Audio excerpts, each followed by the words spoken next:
Le calme est une arme secrète. Pourquoi les stoïciens restent toujours solides? Bonjour et bienvenue sur La Force Tranquille. Moi, c'est Lazare. Je suis la voix qui vous accompagne dans l'exploration du stoïcisme. Sans plus tarder, entrons dans le vif du sujet. Dans un monde où chacun réagit immédiatement, la véritable puissance appartient souvent à celui qui choisit le silence. Non par faiblesse, mais par maîtrise. Le calme n'est pas un manque de force. Bien au contraire, c'est une force parfaitement dirigée.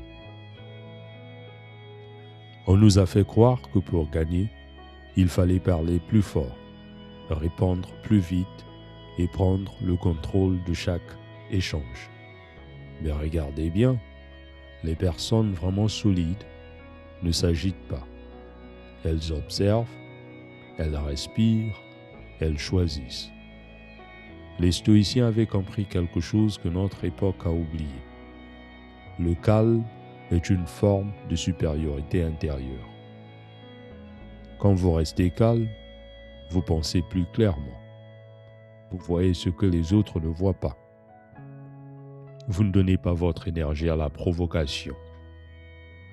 Le chaos déclenche l'impulsion. Le stoïcisme invite au choix. Mais entre les deux existe un instant de silence. Un instant capable de tout transformer. Les stoïciens comme Marc Aurèle rappelaient: vous ne contrôlez pas les événements, mais vous contrôlez votre jugement sur eux. Le calme vient de là.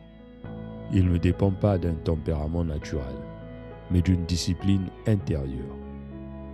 Le calme n'est pas passif. Il est volontaire. C'est un choix répété. Chaque fois que vous vous emportez, vous offrez la clé de votre stabilité intérieure à quelqu'un d'autre. Chaque fois que vous réagissez sans réfléchir, vous perdez de la clarté. Nombreux sont ceux qui veulent dominer la discussion. Le stoïcien préfère préserver sa stabilité intérieure. Et c'est cette stabilité qui, à long terme, fait la différence.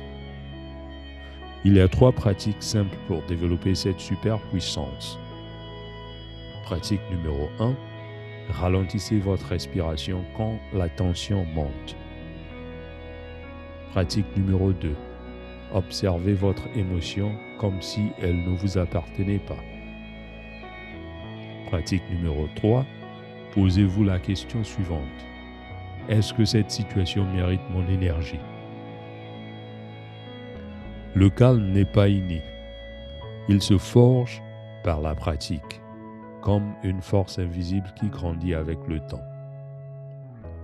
Le monde respecte le bruit, mais il suit la stabilité. Et la vraie force n'a pas besoin de s'annoncer, elle se ressent.